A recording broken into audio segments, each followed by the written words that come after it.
Good morning, traders. I'm Emily Advani, the CEO of the Investment Banking Institute and your host here at NewsWare's Trade Talk. Joining me is trading anchor Bill Olson, who brings more than 30 years of institutional trading experience to our program. At Trade Talk, we provide the facts, themes, and trading ideas for the day ahead. Today is Wednesday, June 18th. Economic events will be the focus today with the latest announcement on monetary policy due out this afternoon.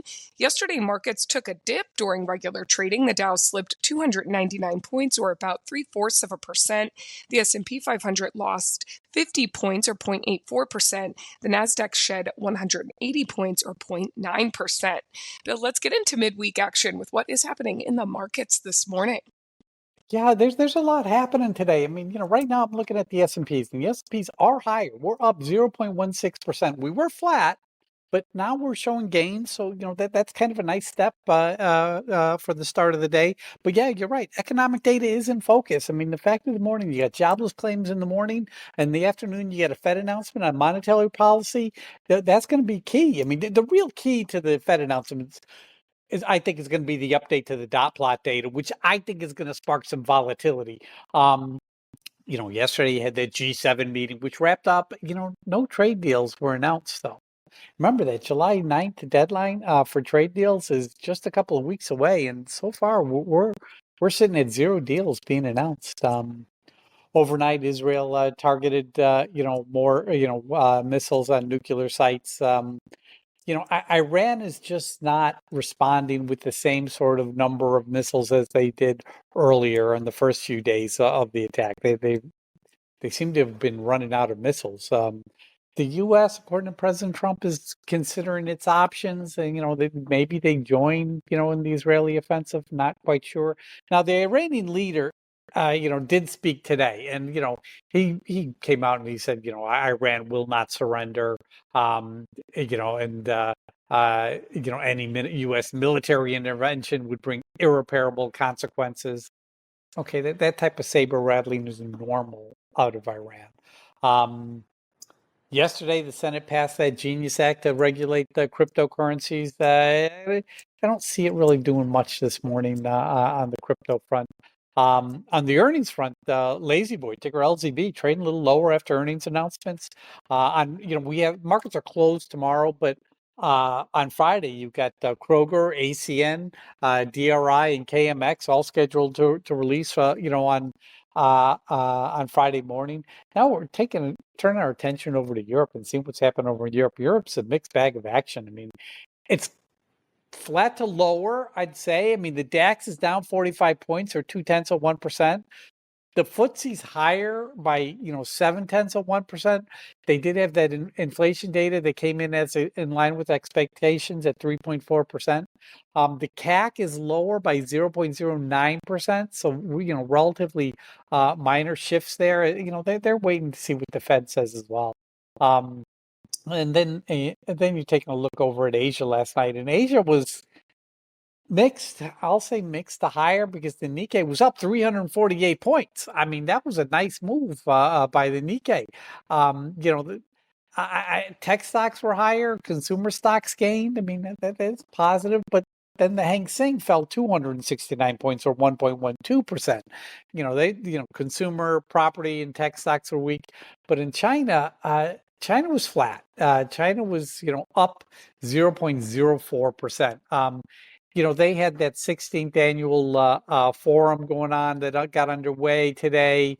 Comments from China's top regulators really didn't bring anything new to the table. So that's why the market was essentially flat. Now we're turning our attention to oil, because oil's just been in a bull pattern as of late. And guess what? Oil prices started off the day lower. They were down 1% this morning. Guess what? They've turned. They're now higher. You got WTI at $74.93 a barrel. You got Brent at $76.50 a barrel. On top of that, you also had the U.S. Stockpiles estimates from the API, American Petroleum Institute, and they said supplies fell by 10.1 million barrels last week. Wow, that's a big number. So oil is in the green, and that's what I have for you in terms of a morning market update report, Emily. And Bill, you did mention markets are closed tomorrow, so we're sort of watching the action today. And at least when it comes to earnings, bumping ahead into Friday to check out what's going on. And there are a number of economic events, as we both pointed out. We will get to those economic events in just a moment, but let's start with earnings action. Bill, what is going on in terms of earnings? Well, I got to start with LZB, Larry Zebra Boy. That's a lazy boy. Listen, they came, Lazy Boy came out with earnings last night, and it was kind of a mixed bag for Lazy Boy. I mean, they missed by a penny, but it was done on higher revenue. Okay, you look at the stock this morning, and it's down about 0.8%. Then you have Corn Ferry, which delivered a beat of 6 cents, and they did that on higher revenue. Corn Ferry, ticker KFY, that's trading higher by 10.84% this morning. Upcoming, the Accenture, ticker ACN, Apple Charlie Nancy, they're releasing Friday morning. Their EPS is $3.27, expected move 5.86%.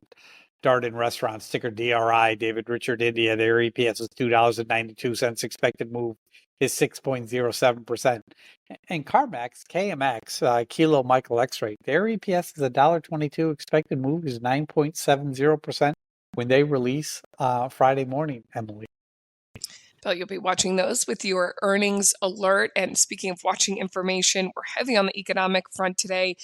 Jobs data, housing data, of course, that FOMC announcement. And as you point out to us on these Fed days, that watching Federal Reserve Chair Jerome Powell's comments become just as important as the announcement. So let's dive in. Bill, what is going on in terms of the day's economic events? The calendar's active today. I mean, you got jobless claims at 8:30 a.m. You got the housing starts and building permits at 8:30. 10:30, you got the EIA oil stockpile figures. And then at 2 p.m. Eastern time, you got to get the FOMC statement. And that's followed by 2:30. We're going to hear from Fed Chairman Jerome Powell and during his press conference. In terms of like the jobless claims, I mean, they're expected to come in at 246K for last week, which would be slightly below last week's 248K figure. But the Fed's going to be watching this one. But the key today will really be the dot plot and Powell's press conference. And that's what I'll be paying attention to today on the economic front, Emily. Bill, you'll be easily paying attention to that with your NewsWare, gathering that data along with any comments from Federal Reserve Chair Jerome Powell. And instead of reacting after markets react, you'll be reacting with markets. You have that information as it happens. You also have alerts for things like merger news, guidance news, shareholders meetings, buyback news, and catalyst calls. You're looking at your stocks grouped together like your FANG stocks and your Dow 30 stocks. So Bill, what else do you see as possibly moving the markets today? Listen, I'm just doing a quick data check. I'm looking at my Dow stocks. I got 17 higher, 10 lower, and 3 unchanged. I'm looking at my FANG stocks. I'm seeing green across the board, which is good. Looking at some of the news behind the tape, like on Apple, court overturned a $300 million verdict, on these wireless patents, which are owned by Opus Wireless Technologies. That's positive for Apple. Amazon CEO Andy Jassy, he expects Amazon's workforce to get smaller over the next few years as AI efficiencies kick in.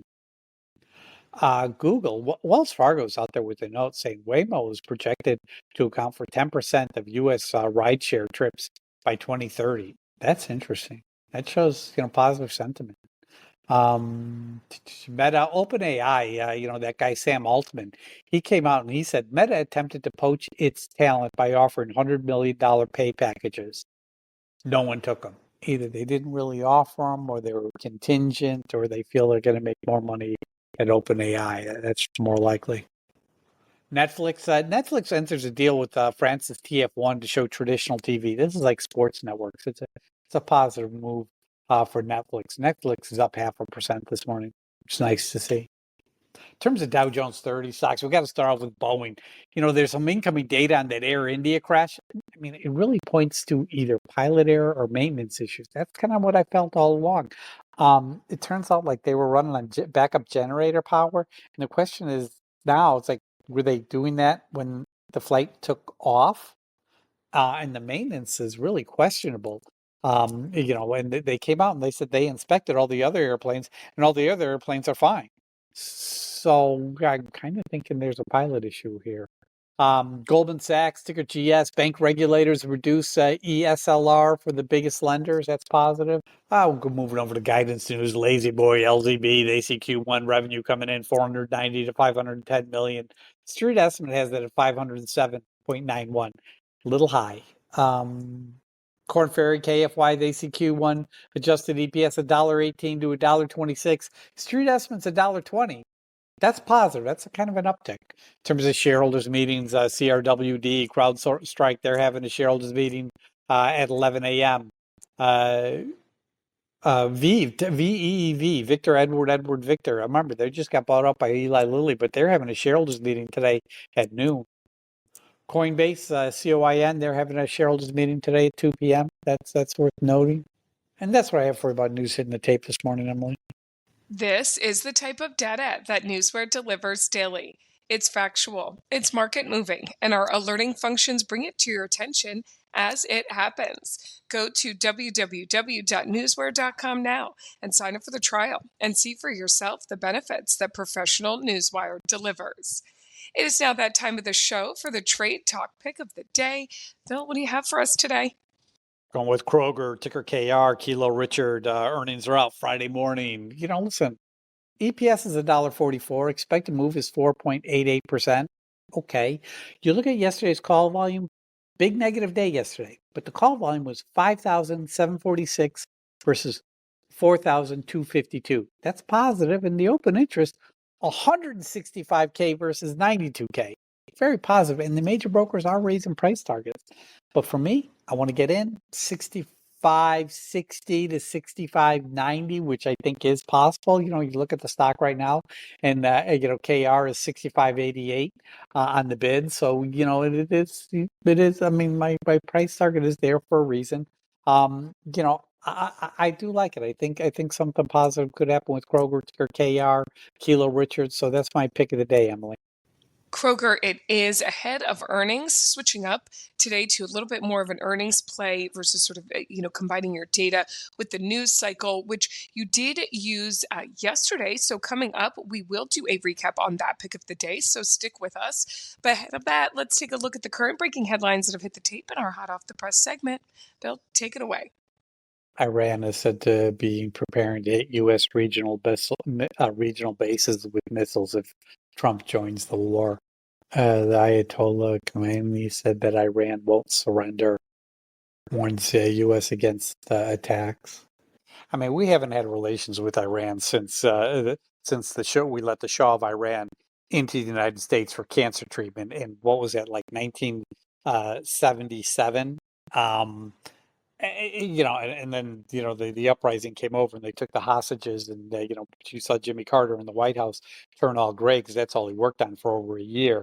And then as soon as Reagan got elected, they released the hostages because they really felt Reagan was a cowboy and he was going to come in with guns a-blazing. So they folded. What else do we see?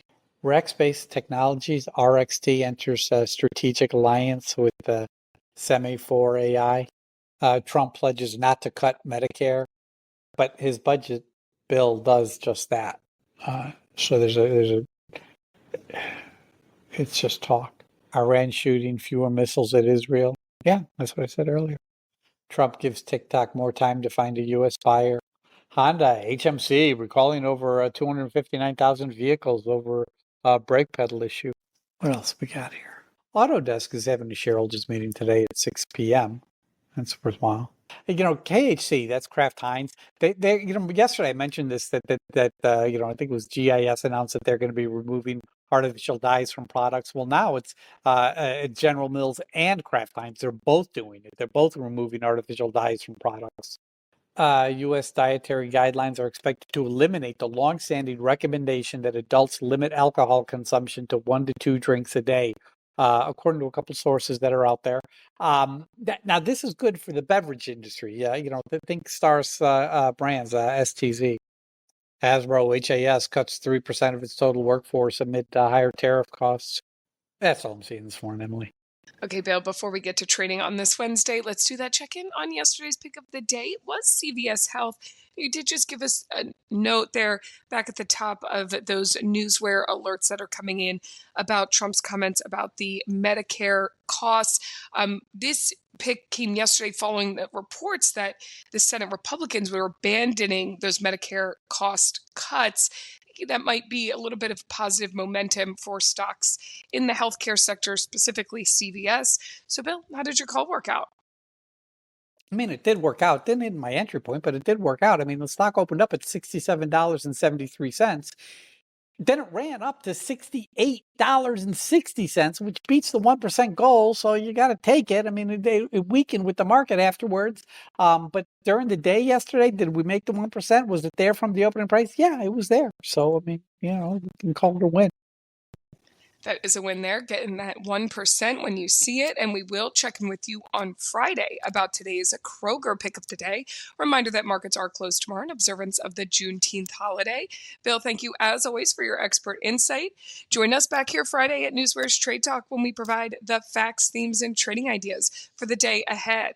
Again, I'm your host, Emily Advani, here with trading anchor Bill Olson. Traders, you know what to do. Let's go out there and make some green.